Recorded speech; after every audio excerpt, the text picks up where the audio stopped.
दर्शकबिन नमस्कार। Mountain television एचडीको नियमित कार्यक्रम माउन्टेन संवादमा यहाँहरूलाई स्वागत छ। म राजाराम गौतम।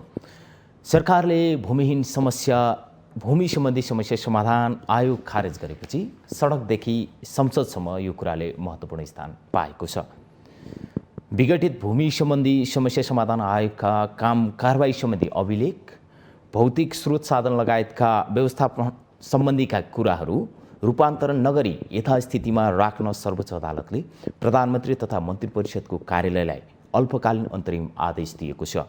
तर अन्तरिम आदेश दिन भने मानेन। आज हामी यो विषयलाई प्रमुख रूपमा उठाउनेछौँ। साथै नेकपा एमाले भन्ने पार्टी सिँगै रहन्छ कि रहँदैन भन्ने एमाले भित्रकै नेता कार्यकर्ता पनि अब अन्यलमा देखिरहेको अवस्था छ।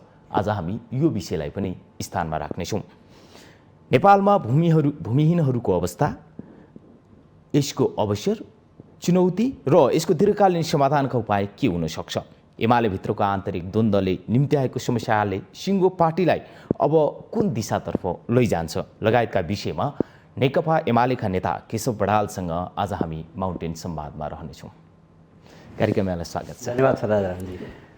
विघटित भूमिहीन सम्बन्धी समस्या आयो, समाधान आयोगका भूमि सम्बन्धी समाधान आयोगका पछिल्ला जुन किसिमका घटनाक्रमहरू अगाडि बढे, यसलाई कसरी हेर्नु भएको छ? अब यसलाई चाहिँ अब सम्भवतः मेरो अनुमानमा प्रचण्डजी वा माधवजीहरूको प्रेसरमा गर्नुभयो कि, तर म यति भन्छु शेरबारजीलाई, यो निर्णय बहुत महँगो पर्छ, साह्रै धेरै महँगो पर्छ र यो गम्भीर, किन यो कुनै राजनीतिक नियुक्ति अरू जस्तो विषय होइन। यो भनेको भूमि सम्बन्धी ऐन 2021 को 8औं संशोधन गरेर अन्तिम पटकको निम्ति वर्तमान संविधानको मौलिक अधिकारभित्र समावेश भएका धारा 16 देखि 48 सम्म मौलिक अधिकार जुन छन् त्यसमध्येको एक पटकको निम्ति सम्पूर्ण दलित समुदाय, दलित समुदाय, आम भूमिहीन समुदाय र त्यसपछि अरू अव्यवस्थित बसोबासीलाई व्यवस्थापन गर्ने भनेर चाहिँ नेपालको प्रमुख उत्पादक शक्ति किसान, प्रमुख उत्पादनको साधन भूमि र त्योसँग सबभन्दा बढी गाँसिएको भनेको भूमिहीन किसान हुन्। किनभने करिब 20 लाख जति कृषि श्रमिकहरू छन् जो चाहिँ अब मध्यम किसानले पनि ज्यालादारीमा काम लगाएको हुन्छन्, त्यसमा काम गर्नेदेखि लिएर सबै। त त्यो शक्तिलाई सम्बोधन गरेर आफ्नो भूमिको स्वामी अब कस्तोसम्म छ भने राजारामजी 500 वर्षदेखि निरन्तर जोतभोग गरी आएका छन्। तर नापीले यसो केही रुख देखेपछि यो त जङ्गल हो भनेर तल बसेर निर्णय गरिदिए बापत दर्ता नभएका छन्।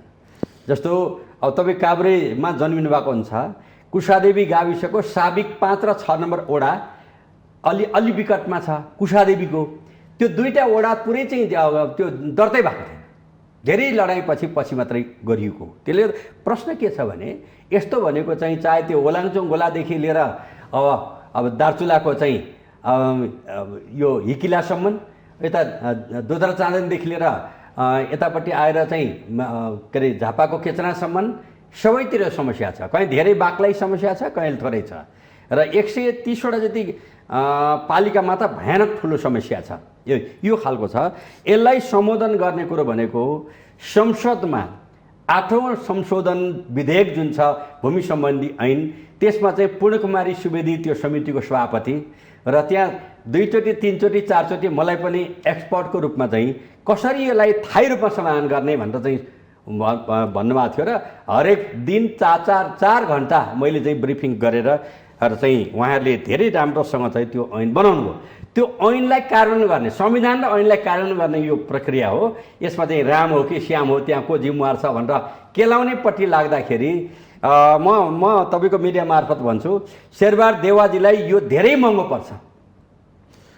आजसम्मको दिनमा आइपुग्दाखेरि रेकर्ड हेर्ने हो भने 11,80,761 जनाको निवेदन परिसकेको र निवेदन आउने क्रम पनि जारी रहेको अवस्थामा 21 करोड 27 लाख रुपियाँ यो शीर्षकमा खर्च भइसकेको अवस्था छ। सरकारले फेरि आयोग विघटन गरिदिएको छ। अदालतले यसलाई चाहिँ काम के भन्छ अरू कुनै यसका विकल्पमा नजानु अहिले भनेर फेरि अर्को एउटा निर्णय गरिदिएको छ।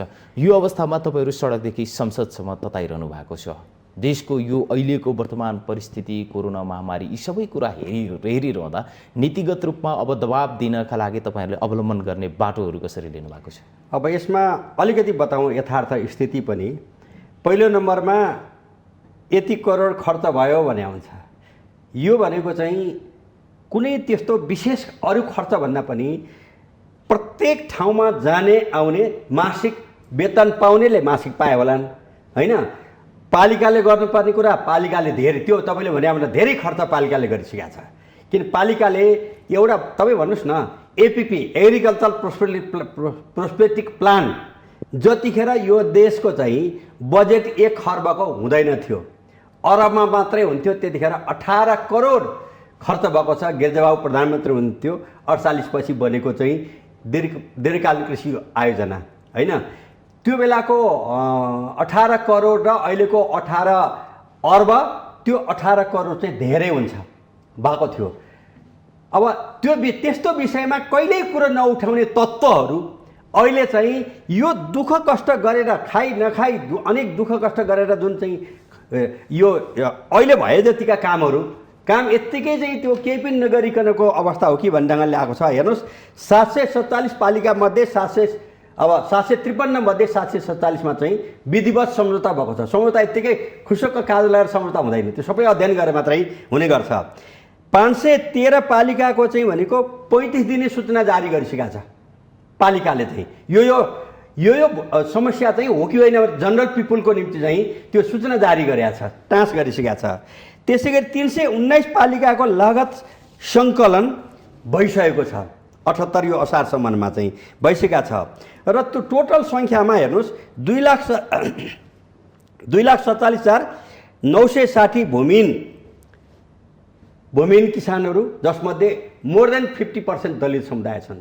राउटे, कुसुन्डा, दरै, जिरेल, सुरेल, बनकरिया, थामी, चेपाङ, होइन, लगायतका मुसहर, चमार, डोम, खद्बे, हलखोर लगायतका नेपालका अत्यन्त अल्पसङ्ख्यक समस्याग्रस्त समस्या नै सबभन्दा बढी भूमिहीन अवस्थामा छन्। त्यो त्यति भइसकेका छ भने 9,32,801 परिवार चाहिँ अव्यवस्थित बसोबासी। मैले अघि भने जस्तो अब हाम्रो यो बागमती प्रदेशकै चेपाङ बस्तीमा चितवनबाट नापी आयो, यसो हेऱ्यो, चेपाङ बस्ने ठाउँमा चाहिँ दायाँ बायाँ रुख देखेपछि चाहिँ यो त जङ्गल भनिदियो। उनीहरू बस्या कति 1000 वर्षभन्दा लामो हिस्ट्री छ भन्दाखेरि यस्ता खालका अव्यवस्थित छ। त्यसको निम्ति नयाँ जग्गा राज्यले खोजेर दिनु पर्दैन, खालि के भन्दाखेरि त्यसको निम्ति अधिकारवाला सबै त्यहाँको पालिकासँग सम्झौता गरेर उहाँहरूले जमिन दिलाउने कुरा हो। भनेपछि 11 लाख चान्चन परिवारले जुन हाता 1 महिनापछि पूर्जा आउँछ भनेर चाहिँ जुन खुसी व्यक्त गरेका थिए, ती माथि लात हान्ने काममा जो सामेल भए। मलाई अब प्रमाण छैन, तर चाहिँ मलाई आएअनुसार भनेको चाहिँ शेरबारजी र प्रचण्डजी र माधवजीको सल्लाहमा यो विघटन गरेको भन्ने आएको छ। सत्य नहोस्, तर यति भएपछि प्रधानमन्त्री भएको हुनाले शेरबारजीलाई चाहिँ यो बहुत धेरै महँगो पर्छ र यी 11 लाख परिवार जनता जो छन्, ती जनताले उहाँलाई माफी दिने छैनन्। अर्को बनाउनु भयो भने पनि यो टाइममा हात आउन लाग्दा आइपुग्दैन, किन अर्को बनाउनु भनेको त अब त्यो के हो। एउटा उदाहरण दिन्छु। 51मा उच्चस्तरीय high level land reform commission, उच्चस्तरीय भूस्तर आयोगको अध्यक्ष मलाई त्यसले पोलिसी बनाउने जिम्मा दिएको थियो र त्यो हामीले चाहिँ माघ 9 गते 51मा बन्यो, भाद्र 27 गते 52मा हामीले बुझायौँ, काम कम्प्लिट गरेर बुझायौँ। त्यसले जमिन बाँड्ने कुरो थिएन, होइन? अब यस्तो स्थितिमा त्यो बेलामा एउटा घटना घटेको छ। धनपति उपाध्यायले नागरिकता सम्बन्धी समस्या समाधान आयोग बन्यो, होइन? त्यो आयोगले प्रतिवेदन बुझाएको थियो। पछि शेरबारजीकै सरकार आयो, त्यसलाई अब त्यो चाहिँ त्यसले दिया कार्यक्रमलाई चाहिँ अस्वीकार गरेर महन्त ठाकुरजीको अध्यक्षतामा चाहिँ त्यही अर्को आयोग बनाउनु भयो। 6 महिनापछि सबै काम पहिले धनपति उपाध्यायले जे गर्नुभएको त्यही ठिक छ भनेर दिनुभयो। यसो गर्नु राज्यको निम्ति ठिक हो कि बेठिक हो? अहिले पनि यो जस्ता त्यही यो तथ्यभन्दा बाहेक त निर्णय गरेकै छैन। यो लागू गर्ने हो भने अर्को किन बनाउनु पर्यो? 1 महिना 2 महिनामा चाहिँ काम 2-4 महिनामा काम सकेर बिदा गरिदिए भए हुन्थ्यो। तर यो चाहिँ अब जानेर वा नजानेर मेरा मित्र शेरबारजीले बहुत ठुलो आफैमाथि चाहिँ, होइन, आत्मघाती गोल हान्नु भएको छ यो घटनामा। यसलाई मेची, महाकाली, तराई, मालका चाहिँ सम्पूर्ण भूमिहीन किसान अवस्थित बसोबासी जनताले क्षमा दिन सक्दैन। राजनैतिक ढङ्गबाट यो मुद्दालाई पेचिलो बनाइएको छ। यो एकचोटि सरसर्ती हेर्ने हो भने 77वटै जिल्लाको उपसचिव सरहको तलब र भत्ता खाने गरी एकजना अध्यक्ष तथा अधिकृत स्तरको तपाईँको तलब र सेवा सुविधा लिने गरी 2 जना सदस्य। तलब खानु अपराध हो भन्ने तपाईँको पनि विश्लेषण हो? होइन, म काम गरेपछि तलब खानु अपराध हो भन्ने हो भने अब यो चाहिँ अब 9 खर्ब चाहिँ खान्छन्। मैले यहाँनिर अलिकति जोड्न खोजेको कुरा 243 जनाले रोजगारी पाए। रोजगारी पाउनु आफैमा राम्रो कुरा छ, तर यसमा जो आउनुभयो उहाँहरू चाहिँ पार्टीको एउटा क्याडेटहरू आउनुभयो भन्ने उहाँहरूले आरोप लगाइरहनु भएको छ। मैले यो आरोपलाई यहाँले कसरी खण्डन गर्नुहुन्छ मात्रै अगाडि बढाउन खोजेको। होइन, यो विषय चाहिँ अब शेरबारजीले के अब चाहिँ चन्द्रमाबाट कोही मान्छे ल्याउनुहुन्छ? यो देशका 3 करोड नागरिक मध्ये कोही न कोही कतै न कतै आस्था भएका हुन्छन्, तर आस्था अनुसार चाहिँ भेदभावपूर्ण काम गरेको गरेन त्यो लेखाजोखाको विषय हुन्छ। तर उहाँहरूले चाहिँ देवी गेवाली भनेको त शेरबारजी सरह चाहिँ यो देशको भूमिहीन किसान, गरिब किसान, श्रमिक जनता र लोकतन्त्रको लडाइँ लडेको मान्छे हो। गोपाल गोरेगाई त्यही लेभलको दर्जन भने सबै जति पनि छन् ती चाहिँ यो देशमा कमसेकम 30 वर्ष समाजको निम्ति लोकतन्त्र लडाइँ लडेका मान्छे भन्दा बाहेक कोही पनि छैनन् र उनले अरू विशेष सुविधा केही ल्या छैनन्। जानुपर्ने ठाउँमा जानेर काम गर्नुपर्ने काम गरेका छन् भनेपछि चाहिँ अब तपाईँको यो भनाइले चाहिँ अब शेरबारजीले होइन अब यो सबै हुन त अब स्वास्थ्य राज्य मन्त्रीजी हुनुहुन्छ मेरा मित्र, म उहाँसँग बहुत अच्छा सम्बन्ध पनि छ किनकि संविधान सभामा हामी सँगसँगै थियौँ। अब उहाँले चाहिँ के त्यस्तै खालका साथीहरू खोज्नु पर्यो? होइन भने त यो भोलि पनि त यही समाजका कुनै न कुनै विचार बोकेकै मान्छे आउलान्। त्यसले गर्दा यस्ता कुरा गर्नु भनेको बिल्कुल अलोकतान्त्रिक, तानाशाही र सामन्ती विचारबाट अभिप्रेत भएको विचार हो। यो मैले अहिले तपाईँलाई लगाइरहेको जुन कुरा छ यो उहाँहरूले तपाईँहरूलाई भन्नुभएको कुरा हो। मैले अब यसको समाधान गरेर हामी अर्को विषयमा प्रवेश गर्नेछौँ। यसको अब समाधान कुन ढङ्गबाट अगाडि बढ्छ? अब यसको समाधान भनेको चाहिँ म सम्मानित अदालतलाई विगतमा जे गल्ती गर्नुभयो त्यसको परिणाम त तपाईँहरूले भोग्दै जानुहुन्छ भविष्यमा र नेपाली जनतालाई त भोग्नुभयो। तर यो विषयमा पनि सम्मानित अदालतले 1 गते जुन तपाईँहरूले राख्नु भएको छ यो भूमिहीन किसानको विपक्षमा फैसला हुने गरी निर्णय गर्नुभयो भने त्यो राष्ट्रमाथि द्रोह गरेको अर्थ लाग्छ र यो राष्ट्र भनेको त जनता सहितको हो नि त, जनता बाहेकको त राष्ट्र हुँदैन नि त, होइन?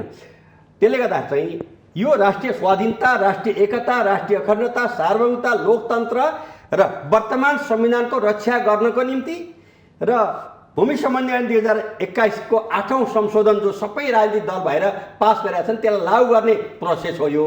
यसलाई अन्यथा ढङ्गले लाने वा ढिलो गर्नुभयो भने एउटा भोको भएको मान्छे, एउटा आपत परेको मान्छेलाई पर्सी खान दिउँला भनेर पर्खाउनु भनेको कति क्राइम हुन्छ, कति ठुलो अपराध हुन्छ। त्यसले गर्दा यो हातैमा आउन लागेको पूर्जालाई क्यान्सल, किनभने अब यसमा चाहिँ तपाईँले 212 स्थानीय तहबाट त सम्पूर्ण 1,82,000 को चाहिँ रिपोर्ट चाहिँ कलेक्सन आइसकेको छ। आउने बित्तिकै वेबसाइटमा त्यो राखेको कुरो बन्द गराउनु हो। के गर्न खोजेको यो? त्यसले गर्दाखेरि चाहिँ वर्तमान सरकार अत्यन्त अलोकतान्त्रिक, असंवेदनशील, श्रमजीवी भूमिहीन किसानमाथिको होइन असंवेदनशील भएको कुरा बुझिएको छ र संविधानको रक्षा होइन संविधान विरुद्धको आक्रमण गर्नु चाहिँ वर्तमान संविधानको धारा 40ले नगरी नहुने भनेको जतिसका चाँडै भनेको 72 मा असोज 3 गते संविधान दिवस आउँदैछ होइन, त्यो भित्र चाहिँ यो सकिसक्ने कार्यक्रम थियो। यो भूमिहीन किसानको हकमा यो टुङ्ग्याउने कार्यक्रम थियो।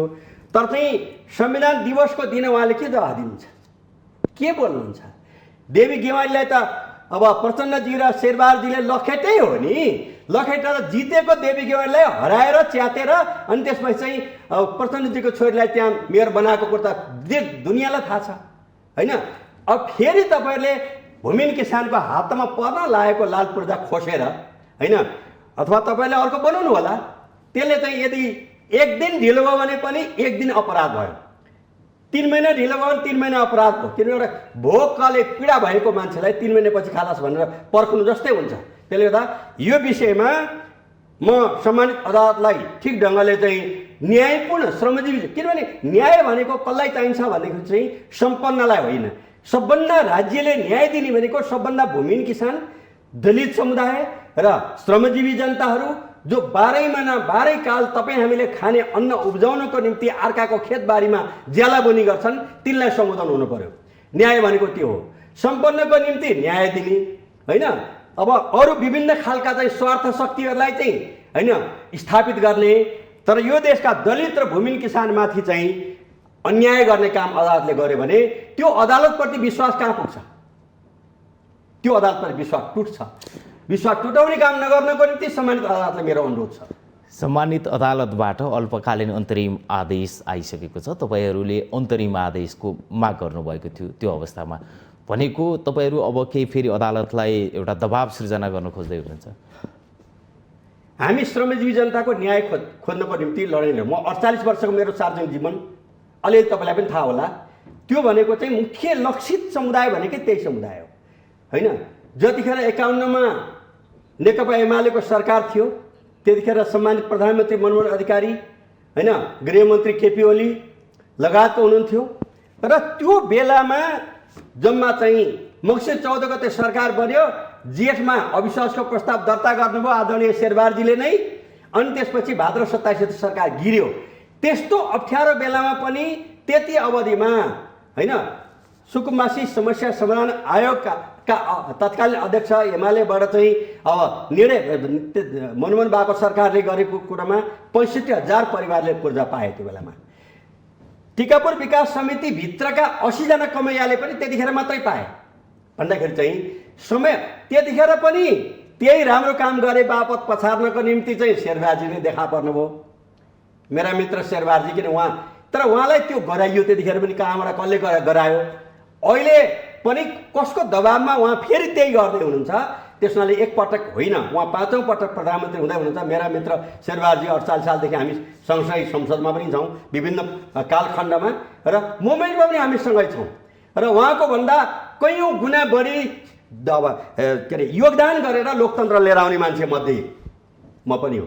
त्यसले गर्दा चाहिँ मेरो कोही प्रति आग्रह प्रभाव छैन, तर मेरो चाहिँ राज्यलाई र सम्मानित अदालतलाई र संसदलाई पनि मेरो अनुरोध के छ भने यो संविधान र सहकारी के अरे यो भूमि सम्बन्धी ऐन 21 को 8औं संशोधन अनुसार अगाडि बढेको प्रक्रियालाई रोक्न, अप्ठ्यारो पार्न, अवरोध गर्न जो आउँछ त्यो प्रकारान्तरले श्रमिक जनता विरोधी, संविधान विरोधी र कानुन विरोधी र देशद्रोही शक्तिको रूपमा चाहिँ नेपाली जनताले लेख्नेछन्। यो समस्यालाई समाधान गर्नको लागि अब नयाँ एउटा समिति बन्दै र अहिले भइरहेको समिति विघटन हुनुमा प्रधानमन्त्री शेरबहादुर देउवा, माओवादीका अध्यक्ष पुष्पकमल दाहाल प्रचण्ड र तपाईँकै पार्टी नेकपा एमालेका वरिष्ठ नेता माधव कुमार नेपालको सहभागिता भनेर तपाईँले भनिरहँदा कम्तीमा अरूलाई सम्झाउन नसके पनि आफ्नो पार्टीका नेतालाई त यहाँले सम्झाउनु पर्थ्यो नि। अब कहिलेकाहीँ के हुन्छ भने घरबाट छोरो भागिसकेपछि, घरमा सम्बन्ध टुटाएर भागिसकेपछि उनले के गर्छ भन्ने कुरोको जवाबदेही घरले गर्न गाह्रो हुन्छ। नेपालमा अघि बिहान मात्रै न्युज आएको थियो, वर्षको चाहिँ 10,000 मान्छे चाहिँ घर छोडेर भाग्छन्, होइन। तिनको ग्यारेन्टी होइन, तर नेकपा एमालेको ग्यारेन्टी म केशव बडाल लिन्छु। एमाले त्यस्तो अपराध गर्दैन। माधव कुमार नेपाल एमालेका नेता होइन? हिजो हुनुहुन्थ्यो, अहिले चाहिँ उहाँ एमालेलाई सिद्ध्याएर शेरबारजीलाई प्रधानमन्त्री बनाउने मुख्य पात्र मध्ये हो। त्यसले गर्दा हामीले उहाँलाई के भनेको छ भने हिजोको तमाम अपराध गरे तापनि आउनुहोस्, तपाईँले छानेका 5 जना र नेकपा एमाले छानेका 5 जना 10 जनाले चाहिँ कार्यदल बनायो। कार्यदललाई म धन्यवाद दिन चाहन्छु, धेरै मेहनत गरेर काम गर्यो। उसले 10 जना मिलेर 10 मुदे र धेरै मेहनत गरेर चाहिँ समाधानको निम्ति चाहिँ जेठ 2 गते आउने भनेर भन्नुभयो। त्यसपछि तमाम यी सबै आफ्नो सरकार गिराउने, अर्काको सरकार बनाउने, होइन, तमाम गरे तापनि सबै क्षमा दिएर चाहिँ आउनुहोस् यथास्था ठाने भनेर चाहिँ पार्टीले निर्णय गरेको छ। उहाँ आउनुभएको छैन, सुन्दैछु। अर्को के, एउटा पार्टीको 2टा केन्द्रीय कमिटी हुन्छ, एउटा पार्टीको 2टा थायी समिति हुन्छ, एउटा पार्टीको 2 ठाउँ बैठक बस्छ, जति विवाद भए पनि 3 बसेर हल गरिन्छ। तर चाहिँ केन्द्रीय कमिटीको बैठक अरे भन्नुभएको छ। कुन केन्द्रीय कमिटी? शेरबारजीद्वारा निर्देशित, प्रचण्डजीद्वारा निर्देशित वा अरू कोहीद्वारा निर्देशित? त्यसले गर्दा उहाँले सबभन्दा बढी पद्धतिको शब्द प्रयोग गर्ने मान्छेले यति पद्धतिहीन काम त यो देशको कुनै मान्छेले गरेका छैन, समस्या कुनै एकजनाले गरेका छैन। म एउटा उदाहरण छु, कपिलवस्तुका एकजना पाण्डेजी एमालेका सांसद हुनुहुन्थ्यो, उहाँलाई काङ्ग्रेसमा जान मन लागेछ, एमालेबाट रिजर्भेसन दिनुभयो, रिजर्भेसन स्वीकृति भयो, त्यसपछि चाहिँ उहाँ काङ्ग्रेसमा प्रवेश गर्नुभयो, अनि काङ्ग्रेसले उम्मेदवार बनायो र अहिले सांसद हुनुहुन्छ। कम्तीमा पनि त्यो भाइबाट मात्रै भए पनि होइन माधवजीले शिक्षा लिनुपर्छ। आफ्नो एउटै पार्टीमा बसेर आफ्नै पार्टीको अध्यक्षलाई समाप्त गर्न हटाउनको निम्ति अर्को पार्टीकोलाई चाहिँ जानको निम्ति कहिले राष्ट्रपतिका धाउने, कहिले बुढानीले कण्ठ धाउने, कहिले चाहिँ अदालत धाउने, हस्ताक्षर गर्ने र आफ्नै टिमका साथीहरूलाई पनि ढाँटेर होइन मलाई प्रधानमन्त्री बनाउने भए सबै भएर मेरो निम्ति हस्ताक्षर गरिदिनुहोस् भनेर चाहिँ उहाँले संसदभित्रको चाहिँ लेखा समितिको अफिसमा हस्ताक्षर गराउनु हो। एकछिनपछि गएर शेरबहादुरजीलाई चाहिँ त्यो चाहिँ नेपाली काङ्ग्रेसको लिस्टमा नाउँ दिएर आउनुभयो। अब ती साथीहरूलाई पनि पीडा भयो होला। त्यसले गर्दा म अनुरोध गर्न चाहन्छु सबै कमरेडहरू, यो पार्टी निर्माणमा सबैको योगदान छ, माधवजी समेत सबैको योगदान छ। थपकन आउनुहोस्, 10 बजेको आधारमा आउनुहोस् र अगर मगर गर्ने अल्मलिने गर्ने काम गर्नुभयो भने जति दिन ढिला गर्नुहुन्छ त्यति दिन चाहिँ तपाईँहरूलाई त क्षति हुन्छ। नेपालको कम्युनिस्ट आन्दोलनलाई, लोकतान्त्रिक आन्दोलनलाई, राष्ट्रलाई, राष्ट्रिय स्वाधीनता, राष्ट्रिय एकता, राष्ट्रिय अखण्डता, सार्वभौमिकता, लोकतन्त्रलाई क्षति हुन्छ। त्यो क्षतिको बाटोमा लागेका पछि कोही पनि नलाग्नुहोस्। म भन्छु माधवजी पनि 38 वर्ष एउटै कमिटीमा बसेर काम गरेको मान्छेको नाताले भन्छु, तपाईँ अगर मगर नगरिकन थपकन आउनुहोस्।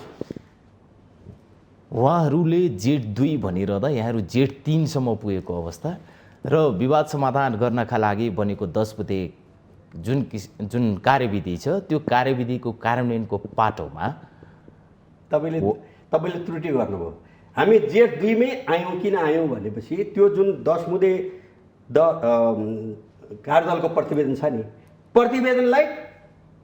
प्रतिवेदन चाहिँ अब पार्टीको थाई समितिको बैठक बालुटारमै बसेको थियो, अध्यक्ष केपीओलको अध्यक्षतामा।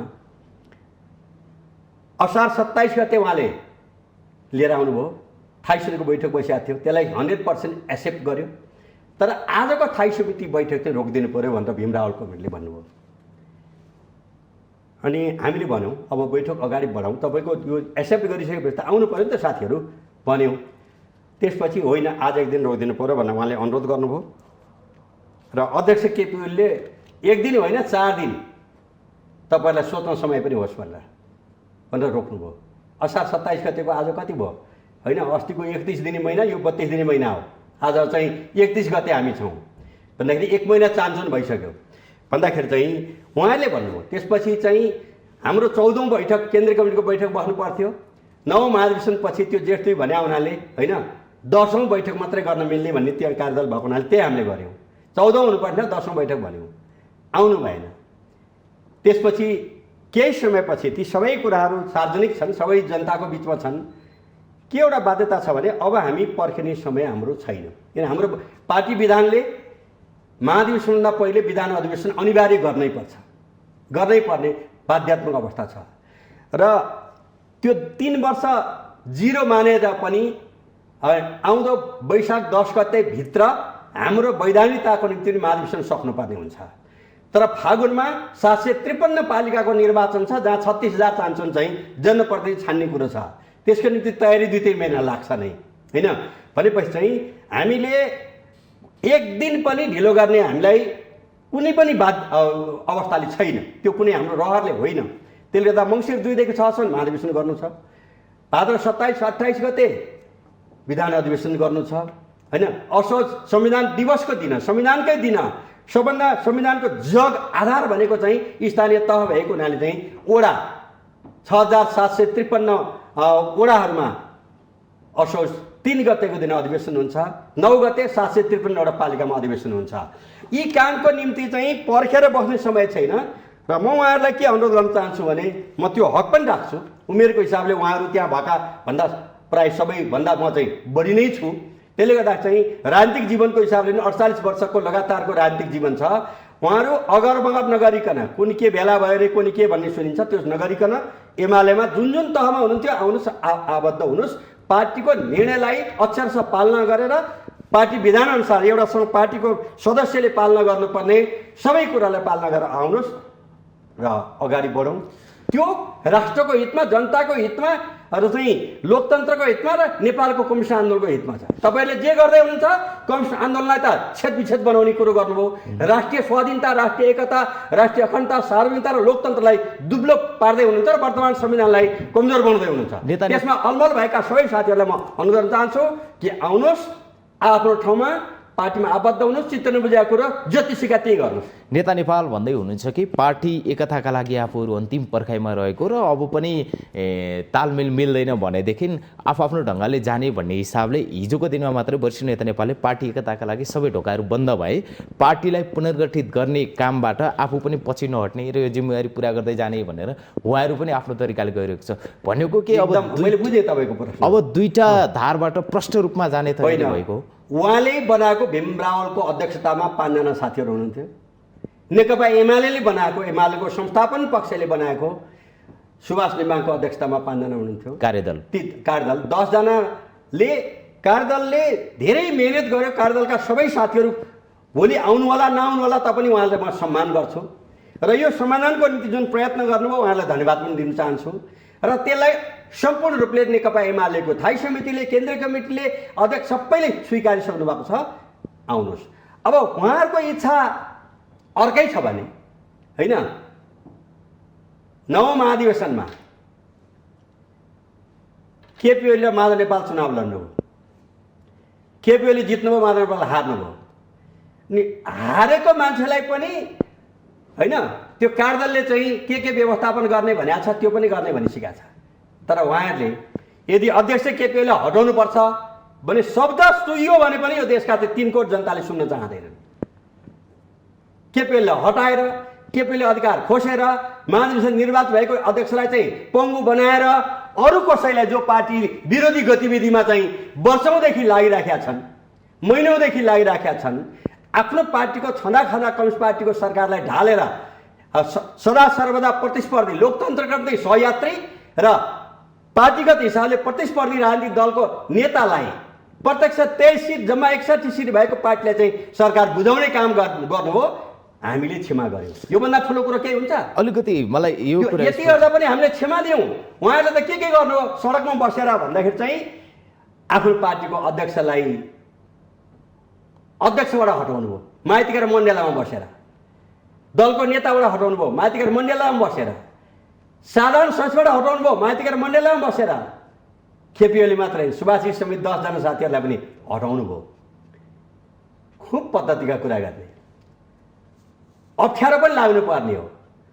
तर त्यति हुँदा पनि उहाँहरूलाई सम्पूर्ण क्षमा गरेर थपक्क आउनुहोस्। एमालेको ढोका खुला छ, कुनै टोल कमिटीको भए टोलमा खुला छ, वरिष्ठ नेतालाई पनि सबैलाई ढोका खुला छ, आउनुहोस् पार्टीमा। अलिकति यो कुरामा स्पष्ट पारौँ न। जसरी पार्टी अध्यक्ष केपी शर्मा ओलीले धमाधम निर्णय गर्दै काम अगाडि बढाउनु भएको छ, उता वरिष्ठ नेता नेपालले पनि समानान्तर कमिटीको विस्तारको क्रमलाई निरन्तरता दिन सुरु गर्नुभएको छ। मैले यो यहाँलाई भन्न खोजेको, पार्टी अहिलेसम्म त एउटै नेकपा एमाले पार्टी छ, एउटै विधानबाट चलेको पार्टी छ। यति भइसके पछाडि अब पार्टीले लिने ठोस निर्णय चाहिँ कता त? तपाईँहरू नेतालाई कारवाही गरेर हटाउने पक्षमा नै हुनुहुन्न, उहाँहरूको पनि त्यस्तो केही कुरा आउँदैन, जान्छ चाहिँ कता त? सुन्नुहोस् न, नेकपा एमाले आफ्नो काममा उहाँहरूलाई सबैको निम्ति पार्टीका हिजो सदस्य भएका, पदाधिकारी भएका सबैले ढोका खुला छ। काम 1 मिनट पनि रोक्दैन, रोक्नु हुँदैन। रोक्नु भनेको पार्टी कमजोर बनाउने कुरा हो। र जहाँसम्म संसारमा कहीँ पनि नभएको एउटै पार्टीको चाहिँ 2टा केन्द्रीय कमिटी, 2टा थाई समिति, 2टा विचार, 2टा सिद्धान्त, 2टा कार्यक्रम हुँदैन। एउटै पार्टीको मान्छे सत्ता पक्ष एक थरी, प्रतिपक्ष एक थरी हुँदैन। यति पनि मैले बताउनु पर्ने त नहुनु पर्ने यत्रो चाहिँ भूमिका निभाएका 15 वर्ष पार्टी अध्यक्ष भइसकेका प्रमुख भइसकेका माधव नेपाललाई मैले यो कुरा सिकाउनु पर्छ र पर्दैन होला नि त, होइन? यति हामीले बनाएको उहाँलाई 15 वर्ष चाहिँ अध्यक्ष, के अरे महासचिव। यति भए पछाडि त पार्टीको विधानमा रहेर उहाँहरूलाई कारवाहीको प्रक्रिया अगाडि पनि बढाउन सकिन्थ्यो होला। किन भइरहेछ? त्यो तपाईँको चासो विषय होइन। हाम्रो पार्टीले अहिले के गरिरहेछ भने नेकपा एमाले सबै साथीहरू हिजो जे कारणले अलमल गर्नुभएको भए पनि उहाँहरूलाई ढोका बन्द छैन र एमालेको नाउँमा अन्यथा गतिविधि गर्न मिल्दैन। यो दुनियाँ र जनताले पनि अल्दिन देख्छन् होला, अल्दिन देख्छन्। तर एउटा पार्टीको कुनै पनि व्यक्ति, मैले अघि भने त्यो पाण्डेजीको उदाहरण दिएर कपिल वस्तुको, एमाले छोड्न रहर लाग्ने मान्छेलाई छोड्न पाइन्छ, माओवादीमा प्रवेश गर्न जाने मान्छेलाई प्रवेश गर्न नि पाइन्छ, काङ्ग्रेसमा प्रवेश गर्न पनि पाइन्छ, जसपामा प्रवेश गर्न नि पाइन्छ, अनि अब मसालमा प्रवेश गर्न मन लाग्यो त्यहाँ पनि पाइन्छ। तर नेकपा एमालेको सदस्य भएर एमालेको विधिवत भएका निर्णयहरूको विपरीत जाने, बोल्ने, निर्णय गर्ने कुनै अधिकार संसारमा हुँदैन, संसारमै हुँदैन कुनै पनि पार्टीको। जनताको जिज्ञासा के हो भने उनीहरू चाहन्छन्, जनता चाहन्छन् कि एमाले पार्टी अब एउटा ठोस निर्णय लिएर बाहिर आओस्, टुक्रिने भए टुक्रियोस्, सिङ्गो हुने भए सिङ्गो होस् भनेर। लामो विगत 1 वर्षदेखि यो विषयमा यति धेरै बहस चलिरहेको छ कि अब एमाले त देशलाई लिड गरेको पार्टी, लिड गरेको, लिड भोलि पनि गर्छ।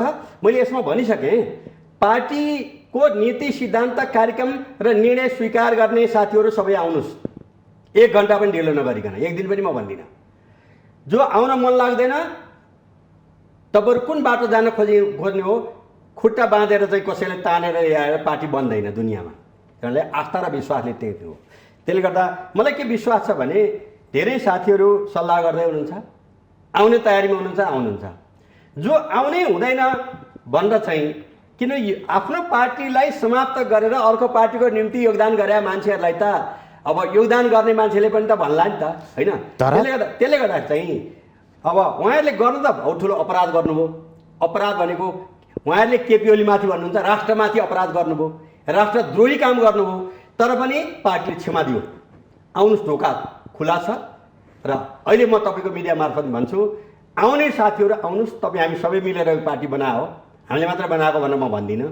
तर जसरी बाआमाले खाइ नखाइ दुःख कष्ट गरेर बच्चा बच्ची हुर्काउँछन्, पढाउँछन्, लेखाउँछन्, इत्यादि गर्छन्, मैले हुर्काएको, मैले लेखाएको, मैले पढाएको, मैले चाहिँ भोकै भोकै हुर्काएको म निमोटेर मार्छु भन्न पाउँछ बाआमाले। त्यस्तै गरी चाहिँ जेसुकै योगदान गर्नेले पनि बनाउनु कर्तव्य हो, भत्काउनु अधिकार हुँदैन। कहीँ पनि दुनियाँमा बनाउनु कर्तव्य हो, भत्काउने अधिकार हुँदैन। त्यसले गर्दा एमाले भत्काउने बाटोमा दिमाग जुन बनाएको छ कसको भने त्यो त्यागिदिनुहोस्, नभत्काउनुहोस्, आउनुहोस्। त्यसमा तपाईँहरूको नि इच्छा, राष्ट्रको इच्छा, जनताको इच्छा, कम्युनिस्ट आन्दोलनको इच्छा होइन। एमाले सिद्ध्याउनको निम्ति अझै केही गर्न बाँकी छ भन्ने तपाईँहरूको लाग्छ भने त्यो बाटो बन्द भयो। अब एमाले सिद्ध्याउन यो धरतीको कसैले पनि सक्दैन र एमाले आफ्नो गतिको साथ अगाडि बढ्छ। वास्तविक धरातल चाहिँ यो हो कि यहाँहरूले कारवाही गरेर उहाँलाई पठाउन नसक्ने, उहाँहरू आफू जान सक्ने अर्को एउटा वातावरण नबन्नु, यो वास्तविक धरातल यो हो भन्न मिल्छ? होइन, त्यो त 10 मुदे जुन 10 जना साथी ल्याउनु भएको छ त्यसलाई हामीले स्वीकारेका छौँ र 10 मुदे हस्ताक्षर गर्ने जिम्मेवार कमरेडहरूले त्यस्तो नराम्रो कुरो केही गर्नुभएको मलाई थाहा छैन। त्यसले गर्दा चाहिँ उहाँहरू आउनुहुन्छ, मेरो विश्वास छ। तर सबै आउनुहोला नआउनुहोला भविष्यले बताउला। त म त भन्छु सबैजना आउनुहोस्, ढोका बन्द गरेका छैन। त्यस्ता ठुला ठुला गल्ती गर्दा पनि कारबाही फुका गरेर होइन ढोका खुला गरेका छ र यो पार्टी नेकपा एमालेको उदारताको चाहिँ पराकाष्ठा हो। यहाँहरूको पार्टीको विधानमा यदि पार्टी अध्यक्षका विरुद्ध समानान्तर समितिहरू, कमिटीहरू गठन गरेर लिएर जाने किसिमका नेताहरू जसले गर्नुहुन्छ उहाँहरूलाई कस्तो कारबाही गर्ने उल्लेख गरिएको छ? अब यो विषय भने चाहिँ हाम्रो अनुशासन आयोगका चाहिँ अब नौ महाधिवेशन निर्वाचित गरेको अमृत बोहरा हो, उहाँलाई बोलाएर एकचोटि सोध्नु होला तपाईँले। अमृत बोहरालाई, मेरा मित्र अमृत बोहरा। अमृत बोहराको म एउटा सन्दर्भ भनौँ, भूमिगत कालमा हो निरञ्जन गोविन्द वैद्यको जो हाम्रो कम्युनिस्ट पार्टीको संस्थापक अब 5 जनाभित्रको हो, उहाँको पसलबाट मैले किनेर गएको एउटा किताब थियो, विन्स थ्रेड टु पिस भन्ने अङ्ग्रेजी भाषाको, होइन, विन्स थ्रेड टु पिस भन्ने किताब किनेको थिएँ। त्यो किताब किनेको थिएँ, त्यो पढिसकेँ यस्तो रहेछ भनेर मैले भनेपछि केदार नेउपानेले, होइन, उहाँहरू उतै हुनुहुन्छ अहिले 2 जना, उहाँले माग्नुभयो, उहाँलाई मैले पठाएँ। म पार्टी जीवनमा 48 वर्षको जीवनमा म स्पष्टीकरण माग गरेको त्यो किताब चाहिँ अब मध्यत्तर क्षेत्र कमिटीको मान्छेले नारायणी अञ्चलको मान्छेलाई किन पठाएको भन्दा मलाई स्पष्टीकरण माग्नु भएको छ अमृत बोहरा र माधव नेपालको चाहिँ तर्फबाट। भनेपछि चाहिँ अब उहाँले नै बताउनु पर्यो कि आफ्नो पार्टीको अध्यक्षलाई समाप्त गरेर अर्को पार्टीलाई जिताउनको निम्ति हस्ताक्षर गर्दै गर्दै हिँड्ने र गुहार माग्दै हिँड्ने कुरा कम्युनिस्ट पार्टीको अनुशासनभित्र पर्छ कि पर्दैन? मलाई त लाज लाग्छ क्या यस्तो कुरा भन्नु पर्दाखेरि पनि, दुःख लाग्छ। तैपनि अब त भन्नु त पर्यो। होइन, अब अहिले पनि म भन्छु, तपाईँले जतिसुकै कर लाए पनि आउने साथीहरूलाई ढोका बन्द हुँदैन, आउनुहोस् सबै। म चाहिँ अब केन्द्रका मात्रै भन्दिनँ, टोल छिमेकमा विभिन्न ठाउँमा अल्मलिएका साथीहरूलाई पनि अलमल नगर्नुहोस् र त्यो बाटो बेठिक छ, त्यो बाटो विध्वंसकारी छ, त्यो बाटो अब जुन ढङ्गले एमालेलाई कमजोर बनाउन जो लागिरहेको छ त्यो प्रकारान्तरले राष्ट्रद्रोही शक्ति नै लाग्छ। किन लाग्छ? एउटा पोइन्ट चाहिँ मैले भनौँ, 2077 जेठ 31 गते हाम्रो 2018 सालदेखि गुमेको भूमिको चित्र नक्सा पास भयो। सबै राजनीतिक दलसँग केपी ओली अध्यक्षले चाहिँ अन्याय विनय गर्नुभयो, सर्वसम्मतिले पास भयो। सबै राजनीतिक दलप्रति म आभार पनि गर्छु त्यो पास गर्ने योगदान गर्नुहुनेलाई। त्यो पास 77 अब के अरे वैशाख के अरे जेठ 31 गते भयो। त्यसपछि बसेको थाइसुनको बैठकमा केपी ओलीलाई चाहिँ अध्यक्ष र प्रधानमन्त्री दुईबाट हटाउनु पर्छ भनेर चाहिँ अत्यन्त अशिष्ट अमर्यादित शब्दमा प्रचण्डजीले बोल्नुभयो। त्यही भाषामा माधवले, त्यही भाषामा जैनले, त्यही भाषामा वामदेवले, त्यही भाषामा नानकाजीले बोल्नुभयो। पोहोर अथोरिटी सचिवालयका 9 मध्ये 5 जनाले बोल्नुभयो। रहेपछि त्यो एउटा राष्ट्रको गुमेको भूमि नक्सा पास गरेकै पछिको बैठकमा केपी ओलीलाई दुईटै पदबाट आजै हटाउनु पर्छ भन्ने उठान गर्नुको पछाडि there is something behind the screen, there is something behind the screen. बुझ्नुहोस् त्यति कुरो। पछाडिको शक्ति, अदृश्य शक्ति के हुन म सक्छ? देश मैले जे भन्ने भनिसकेँ, there is something behind the screen. किनभने राष्ट्रिय स्वाधीनताको किन दुईटा घटना भयो क्या, यो एउटा मात्र होइन। योभन्दा पहिले केपी ओली प्रधानमन्त्री हुनुहुन्थ्यो, महाभूकम्पले हाम्रो 10 खर्बको क्षति भएको थियो, तर नाकाबन्दीले 6 महिनाको नाकाबन्दीले 15 खर्ब क्षति भयो। सुरुमा सुशीलजी हुनुहुन्थ्यो केही दिन, त्यसपछि केपी ओली प्रधानमन्त्री हुनुहुन्थ्यो, उहाँ चट्टान जस्तै अडिनुभयो राष्ट्रको पक्षमा। त्यही बिचमा राजा महेन्द्रले बार बार प्रयत्न गर्दा कृष्ण विष्टले बताउनु भएको भर्सन होइन, अब हो यो चीनसँग व्यापार त हजारौँ वर्षदेखि हुन्थ्यो, व्यापार पारमान सन्धि थिएन। यद्यपि समुद्र सतह पुग्न 4200 किलोमिटर टाढा पर्छ हाम्रो सिमानाबाट र व्यापार पारमान सन्धि भयो। यो दुईटा काम गरे बापत प्रचण्डजीकै अगुवाईमा भित्रभित्रै माधवजीको पनि बल लगाएर चाहिँ अविश्वास प्रस्ताव दर्ज भयो र उहाँलाई हटाइयो। यो अनि अहिले पनि चुतिए नक्सा पास हुन्छ जेठ 31 गते। त्यसपछि लगत्तै बसेको बैठकमा असार 16 गते चाहिँ दुईटै पदबाट आजै हट्नुपर्छ भनेर चाहिँ भन्नुहुन्छ भनेपछि there is something behind the screen. तिनको नेपाली जनताले बुझिया छन्, कोही बुझेर बुझ पचाउँछन्, कोही बुझेर बोल्छन्। म अब छुचो भएको हुनाले केशव बडाल जस्तो हातै भनिदिन्छु त्यति हो। यहाँको भनाइ नेपालको राजनीतिमा भू राजनैतिक सम्बन्धको ठुलो अर्थ र ठुलो प्रभाव रह्यो, त्यसमा भारतले विशेष भूमिका खेल्यो, सरकारको गठन विघटन यी सबै कुरामा त्यसको भूमिका छ र चाइना पनि कतै न कतै खेलिरहेको छ भन्ने कुरा नै होइन र? तपाईँले के भन्नुहुन्छ त्यसमा म जवाफदेही बोक्न सक्दिनँ। म भन्छु तपाईँले यदि हेर्न भ्याउनु भएको छ भने जी न्युजलाई केपी ओली पार्टी नेकपा एमालेका अध्यक्षले दिनुभएको अन्तर्वार्ता, हामी यता पनि ढल्काउँदैनौँ उता पनि ढल्काउँदैनौँ। हाम्रा छिमेकी 1408 किलोमिटर सिमाना जोडिएको चीन, 1880 किलोमिटर भन्दा बढी सिमाना जोडिएको भारत हाम्रा छिमेकी नै हुन्। हामीलाई छिमेकी मन पर्यो, नर्वे मन पर्यो, स्विडेन मन पर्यो, त्यो यहाँ आइपुग्दैन। हाम्रा यिनै हुन्। त्यसले गर्दा हामी उनीहरूको अहित चाहँदैनौँ, हाम्रो अहितमा तिमीहरू केही पनि गर्न पाउँदैनौ। हाम्रो स्ट्यान्ड यही हो। हाम्रो पार्टीको नेकपा एमालेको सम्पूर्ण चाहिँ नेकपा एमालेका 8 लाख पार्टी सदस्यहरूको एकमत धारणा यो हो। यसबाट केही साथीहरू डिरेल हुनुभएको छ, अहिले केही साथी गडबडी हुनुभएको छ, केही साथी होइन अन्यथा ढङ्गले प्रभावित हुनुभएको भन्ने चाहिँ हल्ला आउँछ होइन। हल्ला भन्नु पऱ्यो कि प्रमाण भएको हुनाले त्यसले गर्दाखेरि चाहिँ संयोग पर्या हो कि साँच्चैको केही छ त्यहाँ भन्ने कुरो चाहिँ नेपाली जनताले नेपालको इतिहासले आउँदा दिनमा बुझाउँछ। तर हामी इन्डिया विरोधी पनि होइनौँ, चाइना विरोधी पनि होइनौँ होइन। जेसुकै गरे पनि चुप्लाएर बस्ने, चाइनाले गरे पनि चुप्लाएर बस्ने पनि होइनौँ, इन्डियाले बस्ने होइन। हामी आफ्नो ताकत अनुसार, हाम्रो शक्ति अनुसार हामी तपाईँहरूको अहित चाहँदैनौँ कुनै पनि हालतमा। तपाईँहरू पनि हाम्रो नेपालको अहितमा चाहिँ कुनै काम नगर्नुहोस्। हाम्रो भूमि, हाम्रो मातृभूमिको 1 इन्च पनि हामी दिँदैनौँ। सुगौली सन्धिले धेरै गयो होइन। फणिन्द्र नेपालजीहरू कराइराख्नु भएको छ, बोलिराख्नु भएको छ, उहाँहरूप्रति मेरो सम्मान छ, तर त्यो सम्भावना मैले देखिरहेको छैन।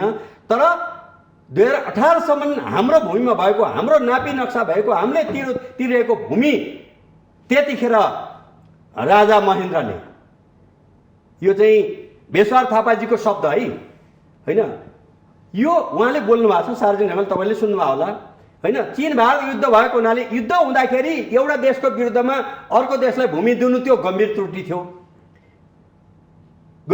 थियो।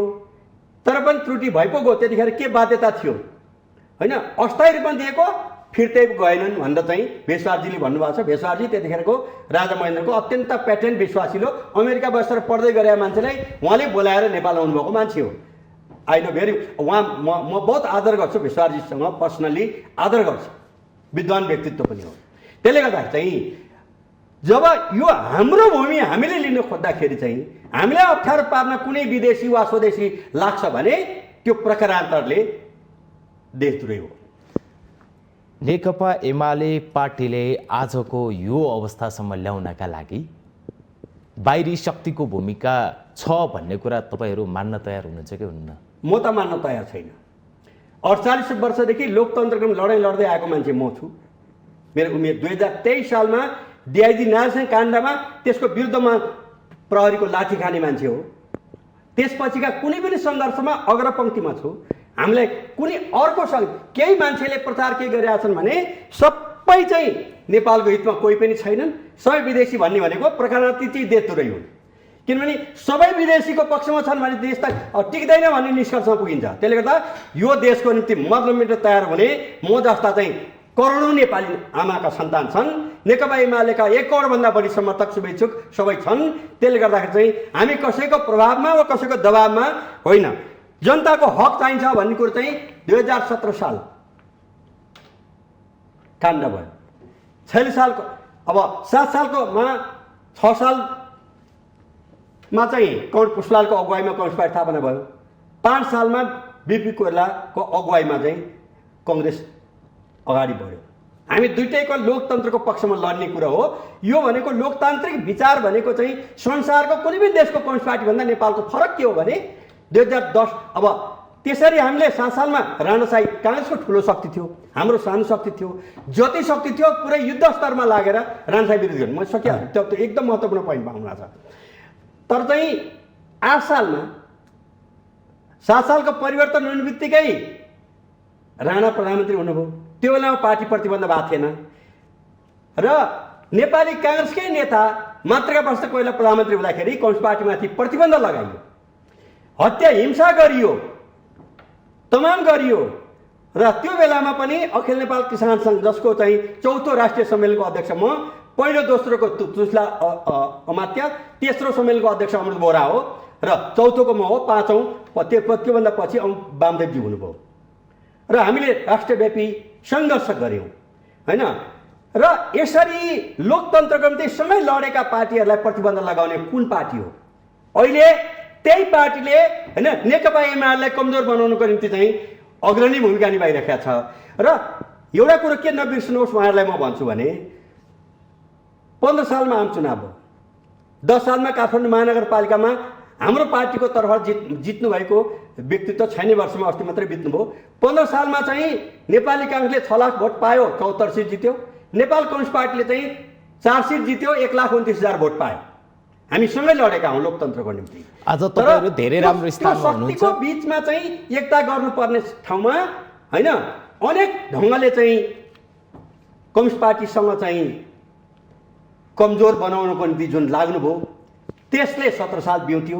शेरबारजी लोकतन्त्रका निम्ति लडेका मान्छे हो। म भन्छु अहिले पनि त्यो गल्ती नगर्नुहोस्। निर्णय प्रक्रिया र नेतृत्व प्रणालीमा सहमतिको आधारमा चल्नुपर्ने स्थितिमा यो किसिमको हुन सकेन भनेर नेपाल पक्षले भनिरहने र उहाँहरूले पछिल्लो सरकारमा हामी जाँदैनौँ भनेर वार्ताको ढोका पनि उहाँहरूले खोलिरहेको जस्तो देखिने। तर अहिलेको समयमा अब चाहिँ पार्टी अध्यक्ष ओली नै यो धेरै भयो, अति भयो उहाँहरूको प्रक्रिया, अब भयो छोड्दै उहाँहरूलाई आफ्नो तरिकाले चल्न दिउँ भनेर चाहिँ चल्न दिनु खोज्यो के त?